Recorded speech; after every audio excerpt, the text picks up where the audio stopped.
power legs and stuff we're gonna move. Usually it started up here, boom, he straightens it out. I can't get this because he keeps rotating. Point my head.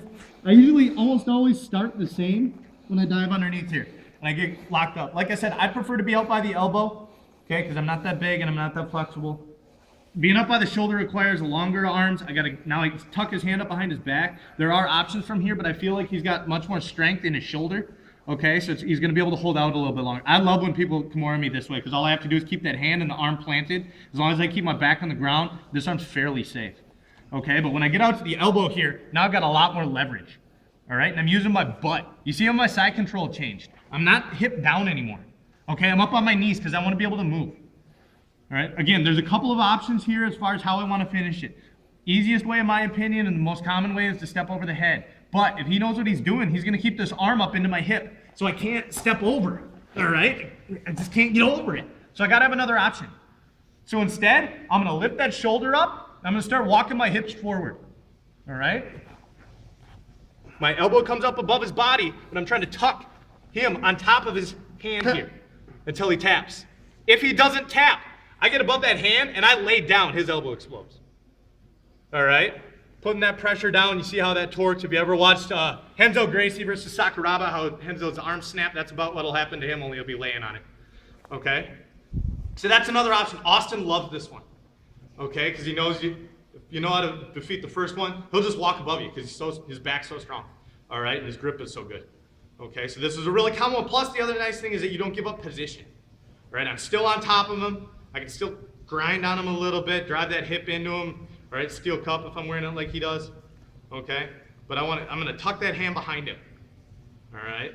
For the purpose of this drill, give it a shot that way, okay? Just so you know how it feels and gives you an option, but we'll use it to transition to something else. The other thing I can do, what's up? Do it one more time, sure. Swim inside, and I use, just one caveat to this part. When I'm going for this Americana, I'm not just trying to dig my hand in there. I'm actually rolling my shoulder forward to bring that hand forward. Now, he can squeeze me as hard as he wants here to try to protect it. Even if his hands are locked, I'm putting pressure in with my shoulder and maybe hooking his elbow a little bit to give myself space to dig myself in, okay? And then I pop it past the head. Boom. Wrist. He goes thumb down, thumb down, thumb down. He's rotating. Boom.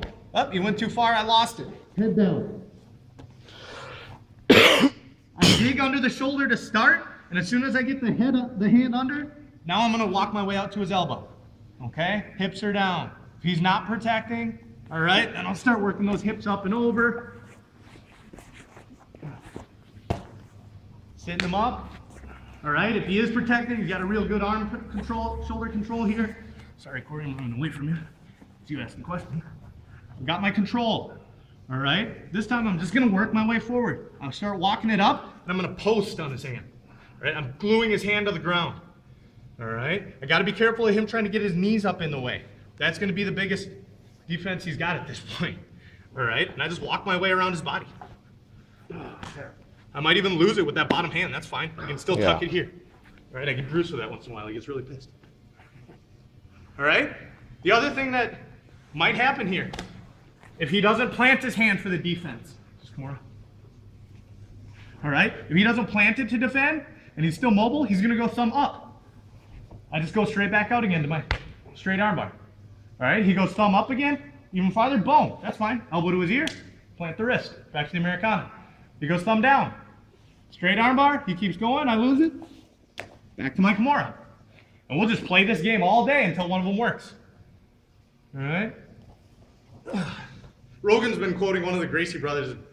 His definition of jiu-jitsu was, I do this, then you do this, then I do this, then you do this, forever. I like that one a lot. But that's basically what this is. It's kind of like your half guard suits where you're going old school, roll over, old school, roll over, old school, roll over, until one of them works. All right? Either your defense breaks down or my offense breaks down, one of the two. But I just keep going from one to the other, and that's why I like this series so much, because I never have to give up side control. And especially for MMA, I'm going for those attacks at any given time. I can pick my hand up and pound on his face. All right? And I'll go right back to the arm. I never have to give up position as long as my side control is solid.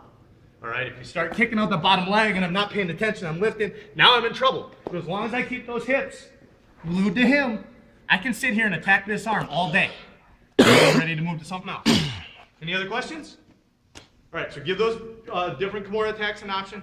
All right, walk them on top of it, step over the head like we were before, because we'll use that in the next little part of the series. And then go with the thumb up defense. So if he rolls that thumb up to try and get back out, go back to your straight armbar.